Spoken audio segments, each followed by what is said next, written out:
Welcome to Hip Hop Movie Club, the show that harmonizes the rhythm of hip hop with the magic of movies. Today we're discussing Bad Boys, the 1995 buddy cop action film starring Will Smith and Martin Lawrence. We're three old heads who put their old heads together to vibe on these films for you. I'm Dino Wright, podcaster, filmmaker, longtime hip hop fan, and I'm digging the new LL Track Saturday Night Special. I'm JB, 80s and 90s nostalgia junkie, longtime hip hop fan, and I still crack up every time I see a clip from the Martin Lawrence show when Martin plays the role of Shanae. That should have been spun off. I'm Boogie, a DJ, longtime hip hop fan, and I've seen every installment of this franchise, including the one currently in theaters. In this episode, we'll answer the question, is the original Bad Boys movie worth going back to watch? And we'll give you 5 key takeaways to make you a smarter hip hop movie fan. Bad Boys, directed by Michael Bay, is an action comedy film that follows 2 Miami narcotics detectives, Mike Lowry, played by Will Smith, and Marcus Burnett, played by Martin Lawrence, as they investigate a case involving a large drug heist. Here are 5 things you need to know about Bad Boys. First one, Will Smith and Martin Lawrence have a natural and very bankable on-screen chemistry. Number 2, Michael Bay does a solid job in his feature film directorial debut.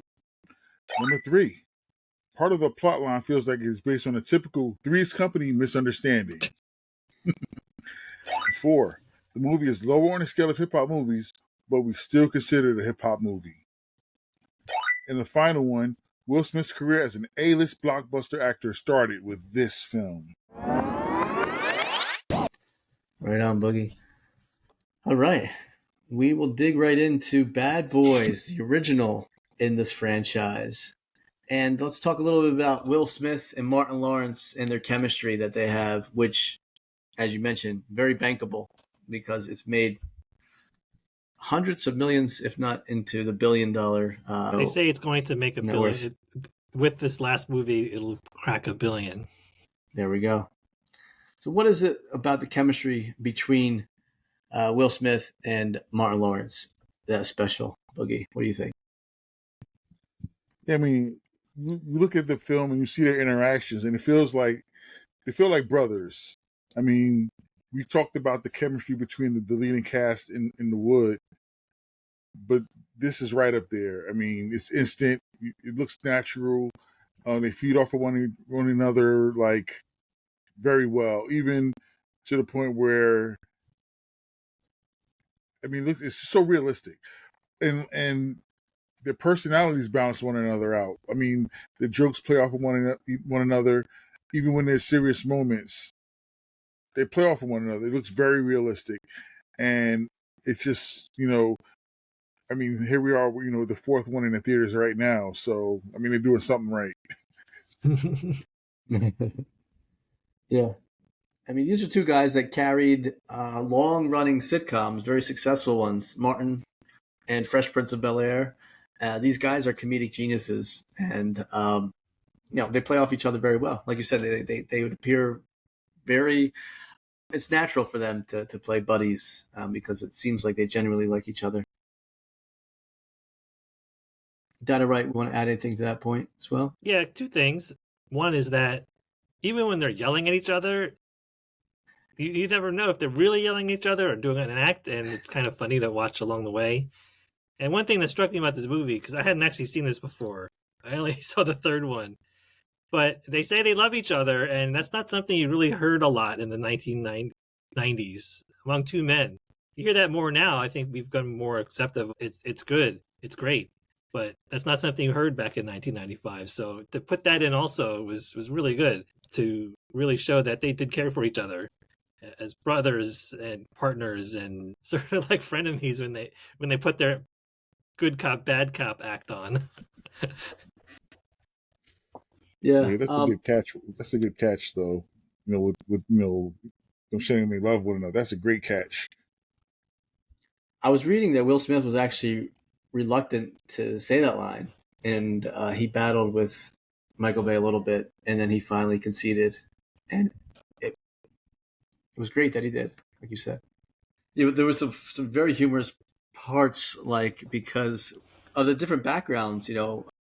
Will Smith's character, Mike Lowry, was more of a well-to-do character, single, so he had a whole different lifestyle. And Martin Lawrence's character, Marcus, more of a blue-collar guy. He has the family, and it's the funny interactions, how he's spilling fries right in the beginning, he's spilling fries in Will Smith's sports car.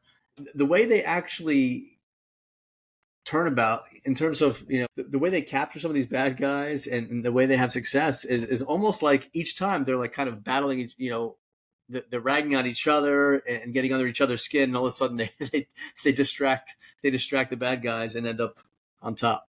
So it's kind of funny chemistry that way. Anything else about the chemistry aspect? I mean, it's good that they had to flip the script a bit they had to pretend they were each other to really drive home both the character development and this like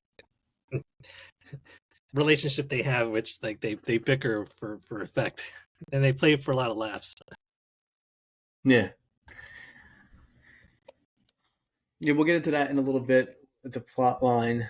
I had a couple issues with it, but we'll get to that. But the second takeaway you mentioned there, Boogie, was Michael Bay does a solid job overall in his feature film directorial debut. Michael Bay has this reputation of just being all about explosions. There were some explosions in this one, but overall, I mean, it was a fun movie, and it was well done. Funny scenes, dramatic scenes, action. It kept you on the edge of your seat. Yeah. Yeah. Yeah. You want I to expand had upon something that? similar. Yeah. I had something similar. Say, this movie is less over the top than what it's currently known for. That's right. But it definitely was an impressive one.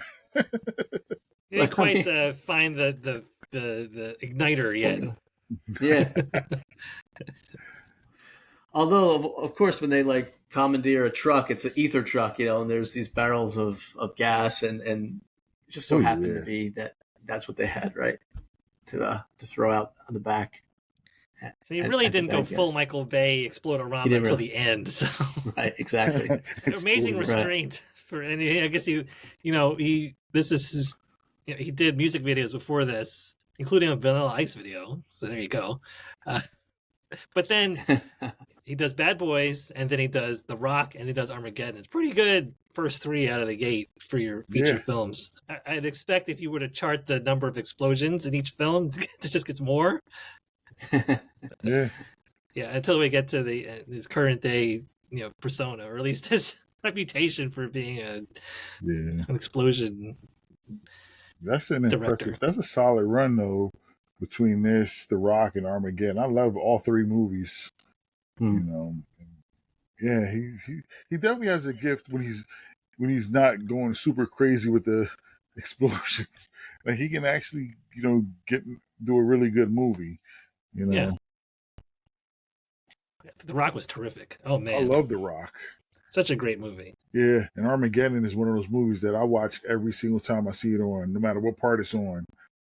I will stop and watch it, and I will shed a tear every time Bruce Willis pushes the ignites the bomb.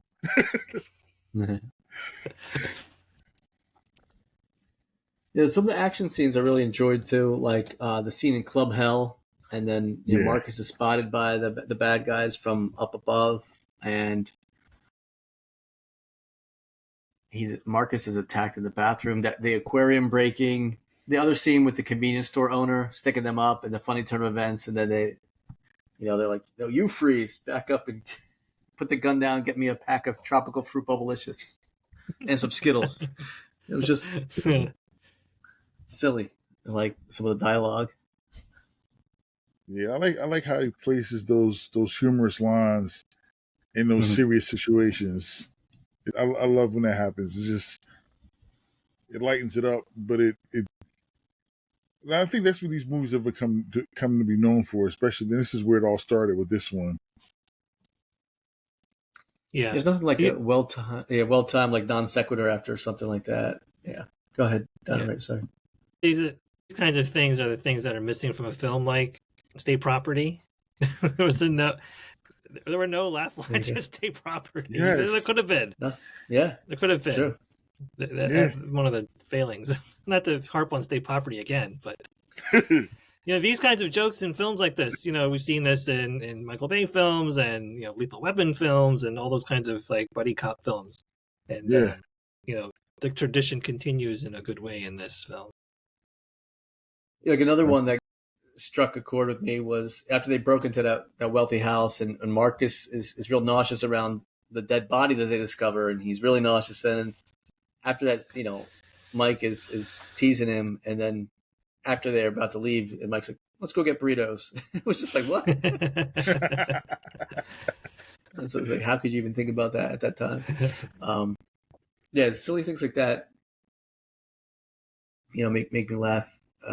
It's a good balance of the action, suspense, the gore, the violence, and the comedy aspect, which makes this a bankable franchise. Yeah, so there's some comedy, comic relief to this, which is good to see. Now, as far as the plot, part of the plot feels like it's based on a typical Three's Company misunderstanding. For me, like the fact that they had to, I understand that Julie was distraught that her friend Max was killed, as part of this drug heist, and Max had said that she had trusted in Mike, she had known Mike, and it's like that's the only one I would confide in.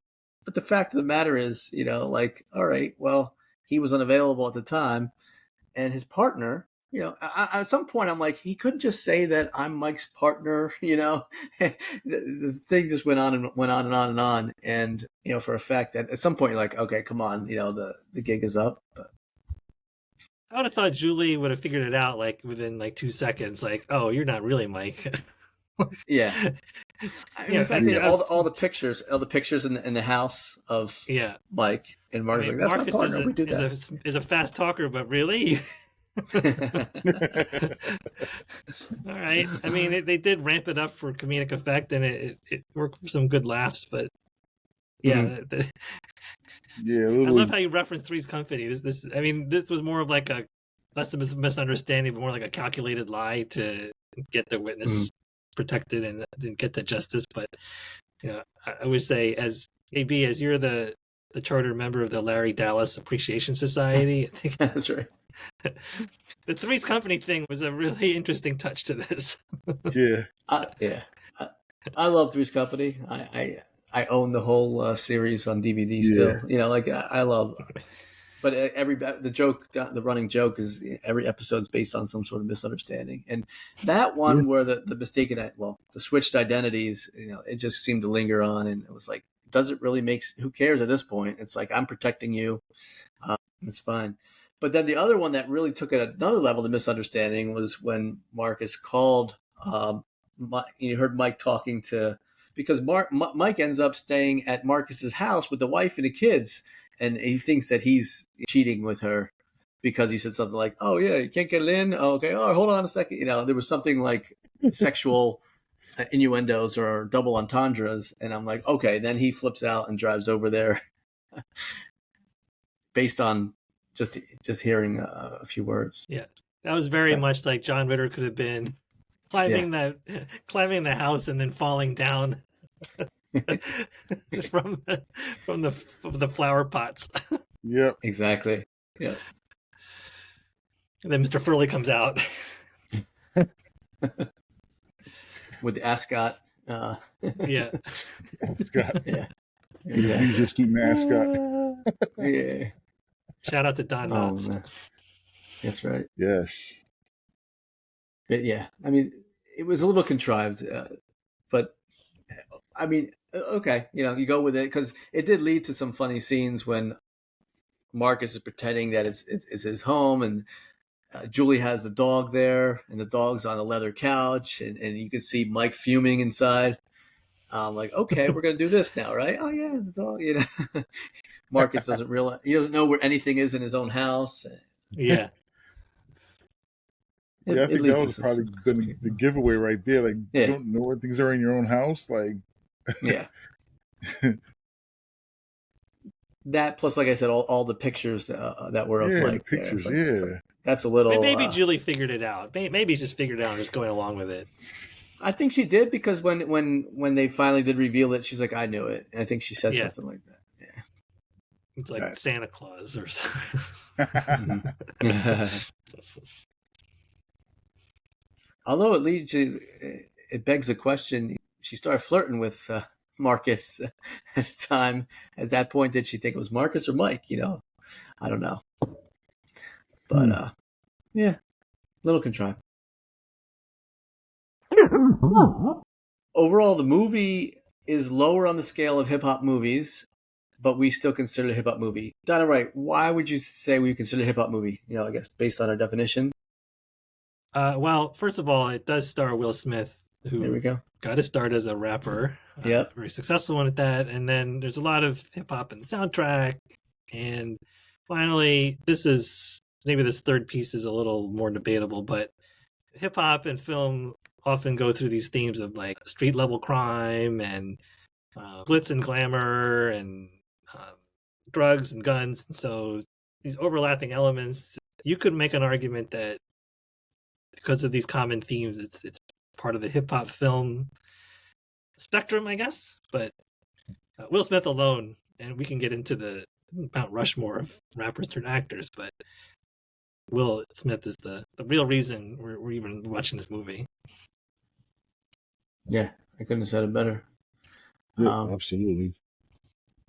Exactly. I mean, we've had live events, and we've talked about our Mount Rushmore and Will Smith. Making the transition more seamless than anyone probably in history between him and Queen Latifah, like starting as rapper and then megastar. Yeah, exactly. So that's right there. And the franchise obviously is growing, and literally as we're speaking, Boogie has seen the most recent one. There's one in the theater as we're recording right now, so it's grown by leaps and bounds for the star power. Yep. And the thing too, over the course of the series, you see cameos from artists in the films. Nicky Jam is one of them. Is in one of them. DJ Khaled's in a couple of them.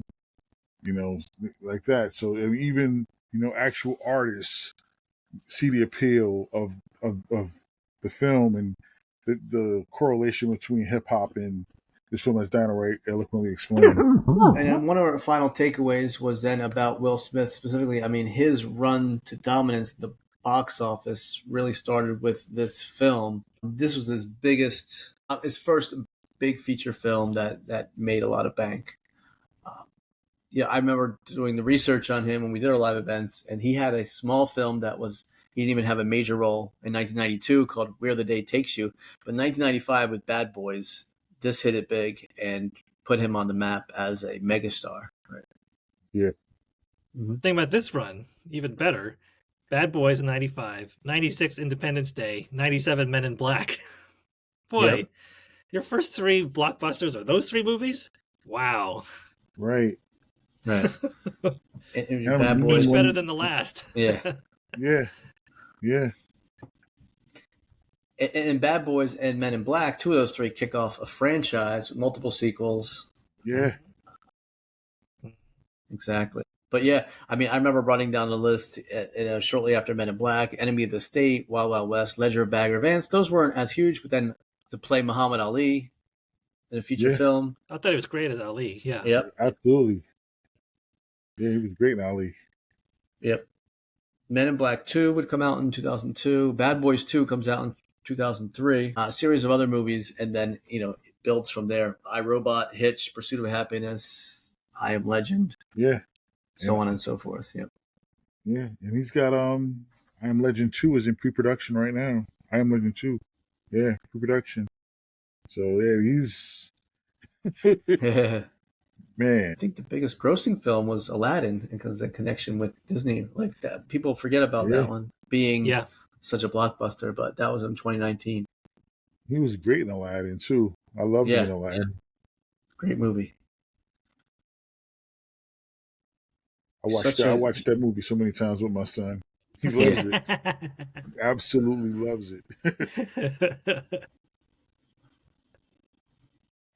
It's great acting, great great story, dancing, singing, etc. And then so many more, too many to name. But Karate Kid.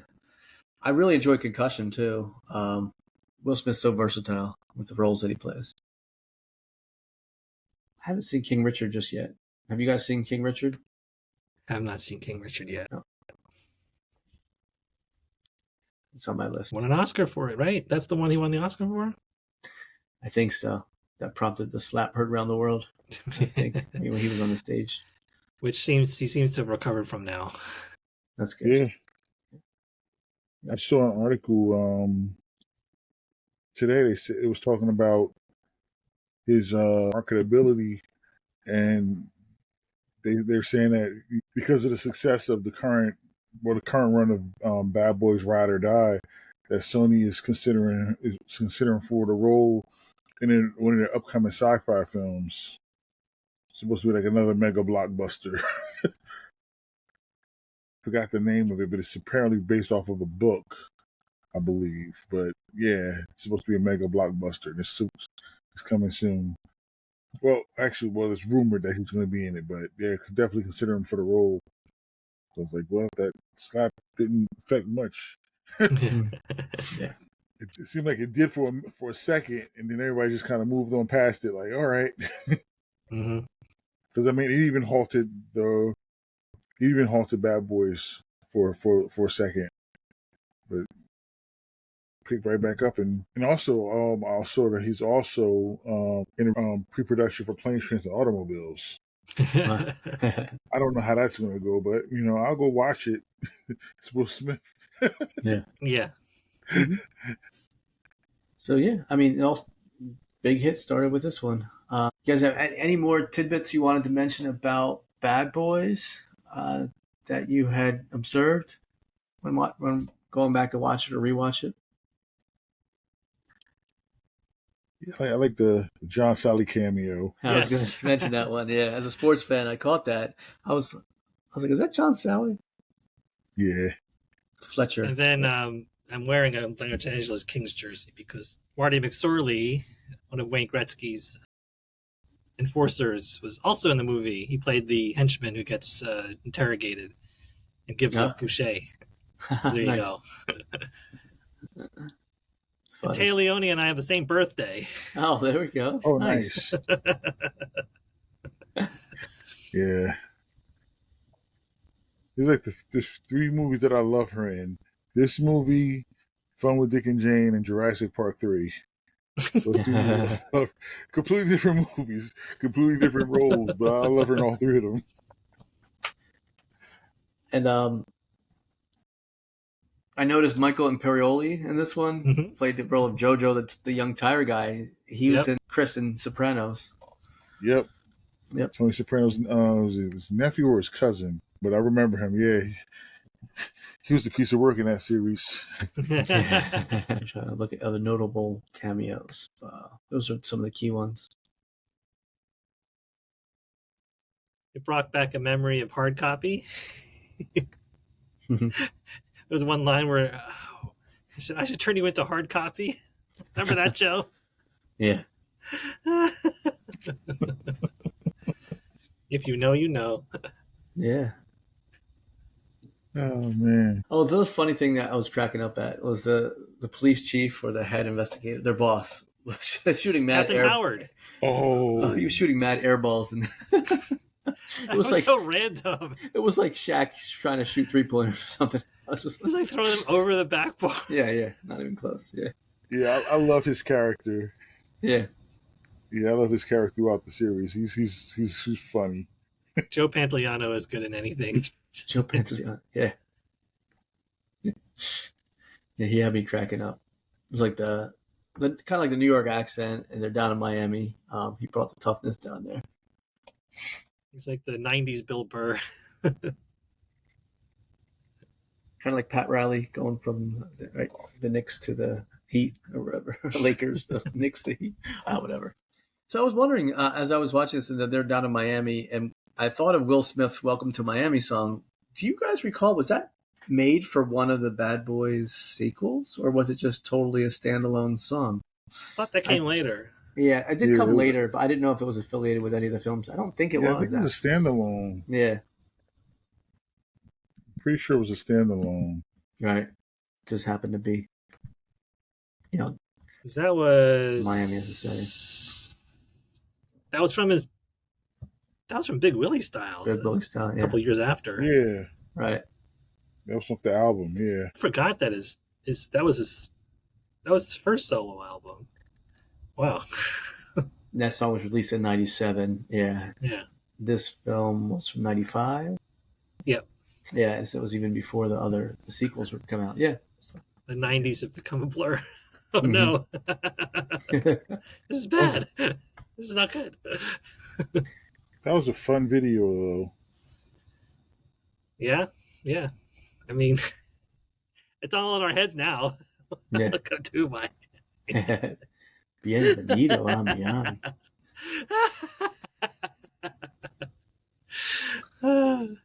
You know, the Miami Heat could have been named, the basketball team could have been named Miami Vice. It was like a contest, I think. And like, Yeah. Miami Vice was one of the finalists. I think it was between the Vice and the Heat.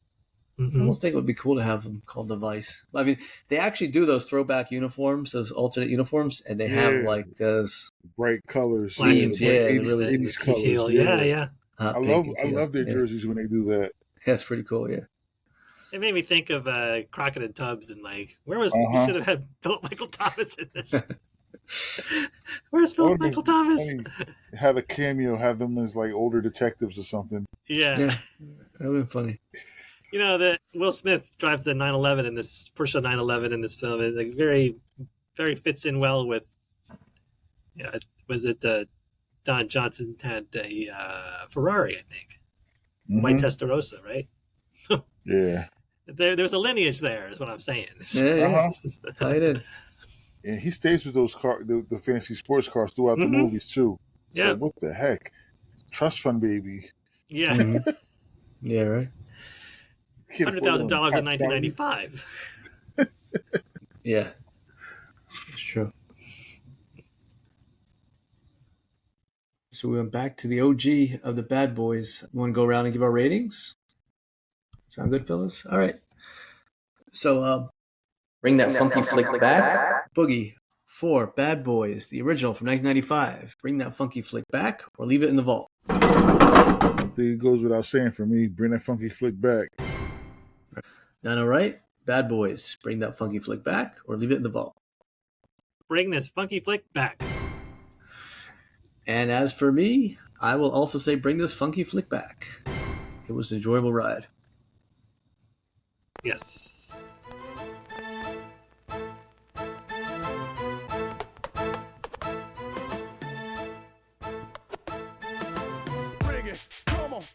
Hip Hop Movie Club is produced by your HHMCs, JB, Boogie, and Dino Wright.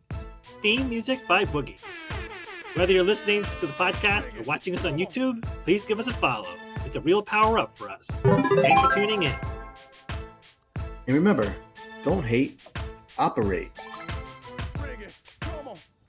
Like Sade or Big Daddy Kane. Smooth operators.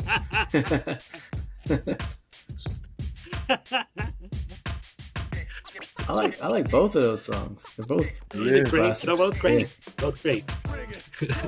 Yeah. And both operators are smooth. That's right. They both have a high level of smoothness. Yes. Yes.